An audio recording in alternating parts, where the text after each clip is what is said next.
रायगड जिल्ह्यातील राजकीय वर्तुळात सध्या मोठ्या चर्चेला उधाण आलं आहे। अनिकेत तटकरे हे आमदार महेंद्र दळवी यांची भेट घेणार असल्याच्या चर्चांदरम्यान आमदार महेंद्र दळवी यांनी मोठं वक्तव्य केलं आहे। अनिकेत तटकरेंचे स्वागत करू, पण सुनील तटकरेंच्या राजकीय कृत्याला विरोधच राहील, अशी स्पष्ट भूमिका त्यांनी मांडली। दरम्यान अलिबाग येथे आमदार महेंद्रशेठ दळवी यांच्या उपस्थितीत शिवसेना शिंदे गटाची कार्यकारिणी बैठक पार पडली। पक्ष संघटना मजबूत करण्यासाठी लवकरच नव्या तालुका कार्यकारिणीची घोषणा करण्यात येणार असल्याचेही त्यांनी सांगितले आहे। पहिली गोष्ट म्हणजे महाराष्ट्राचं दुर्दैव आहे की महाराजांच्या राजधानीमध्ये स्थानिक लोकांना कामं नाही आहेत आणि स्थानिक लोकांना जिथे काम मिळतात तिकडचे हे ठेकेदार आहेत, जे MIDCमध्ये काम करतात, जे हे अधिकारी आहेत, त्यांच्या हाताखालचा भावला आहे।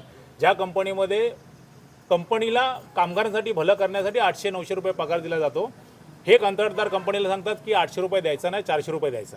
म्हणजे हे कंत्राटदार कामगारांचं भलं होण्यासाठी काम करतात की स्वतःच्या घरची पोळी बांधण्यासाठी काम करतात हे पहिलं कळत नाही। आणि ह्या ठराविक कंत्राटदारांना इकडचे ठराविक लोक, राजकीय लोक चालवतात, हे पहिलं दुर्दैव आहे की महाराष्ट्रातील कामगारांचं भलं झालं तर महाराष्ट्र पुढे होईल। दुसरी गोष्ट, MIDCमध्ये जेवढ्या कंपन्या आहेत, इकडच्या गावाल्यांनी ठराव पास केला आहे की बाबा परप्रांतांना राहायला घरं द्यायची नाहीत, म्हणून MIDCमध्येच घरं बांधली जातात। मग त्याला परवानगी कुठनं येते? MIDCमधलं जे पाणी, केमिकलचं पाणी आहे ते नदीमध्ये सोडलं जातं, त्याला परवानगी कुठनं येते? कामगारांना मिनिमम वेजेस दिले जात नाही, PF दिला जात नाही, ESIC दिला जात नाही, ESIC कट होतो, तर ESIC कट झाल्यानंतर कामगारांनी कुठल्या हॉस्पिटलमध्ये जायचं ह्याचं कोणालाही लेणं देणं नाही आहे। ठराविक राजकीय लोक ही MIDC चालवतात, अधिकारी हे त्यांच्या हाताखालचं भावलं आहे आणि ते जसं ऑपरेट करतात तसं अधिकारी चालतात। पुढची रणनीती काय असणार आहे? त्यांना 25 तारखेचा वेळ दिला आहे, ज्यांना ज्या संघटनेने वेळ दिला आहे। तुम्हाला माहिती आहे महाराष्ट्र नवनिर्माण सेनेची काय पद्धत आहे, ठाकरे साहेबांची काय पद्धत आहे। जर 25 तारखेला आमचा आवाज यांच्या कानापर्यंत नाही गेला तर यांच्या कानाच्या आत तो आवाज कसा घुसवायचा आहे आम्हाला चांगलं माहिती आहे। थँक्यू। आणि MIDC अधिकाऱ्यांना मीटिंग केल्या, नक्की काय मागण्या होत्या? मागण्या तर त्यांना सांगितल्या, मागण्या बऱ्याच होत्या की इथं स्वराज्याच्या राजधानीत आपल्याला मराठी पाटी नाही आहे कंपन्यांना, तर हे विसरलेत का मराठी भाषेला, आपल्या संस्कृतीला ती जाग आणून दिली।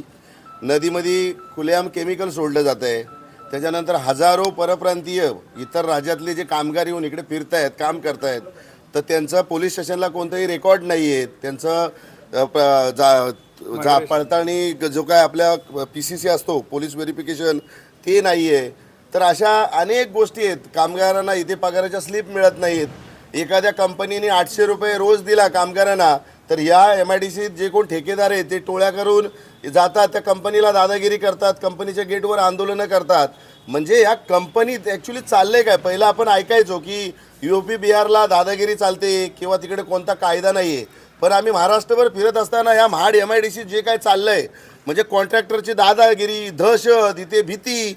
एखाद्या कामगाराला जर कंपनीने सांगितलं की बाबा तुला परमनंट व्हायचं असेल तर वैयक्तिक 1-2 माणसाची नावं घेतली जातात की तुम्ही जाऊन त्यांना भेटा, मग त्यांचा निरोप आल्यावर परमनंट होऊन। अरे पण आज इकडे स्थानिक भूमिपुत्र आहेत, त्यांची मेहनत, त्यांनी 7-7, 8-8 वर्ष जे काय दिले तुमच्या कंपनीला, तर त्यांच्या मेहनतीवरती त्यांना परमनंट कायमस्वरूपी नोकऱ्या मिळू द्या। असे अनेक विषय आहेत, पण एवढा गलतान आणि बोंगळ कारभार जो आहे ना ह्या महाड MIDCत जो मी पाहिला, किंवा आमचे सहकारी आहेत, आता सचिन गोळे साहेब आहेत, राजेश उज्जनकर साहेब आहेत, आम्ही महाराष्ट्रभर फिरतो, पण इथे म्हणजे बोलतात ना ते गाव खातं। मला कळतच नाही की यांना सरकारी नोकरी किंवा ह्या MIDC प्राधिकरणावरती ह्या जे वरिष्ठ कोण आता आहेत त्यांना माहीतच नाही आहे ते ॲक्च्युली कोणाचं बोलण्यावरती काम करतायत का खरोखर त्यांना कायदा माहिती असून सुद्धा झोपल्याचं सोंग करतायत। काहीही कळायला मार्ग नाही आहे इथे।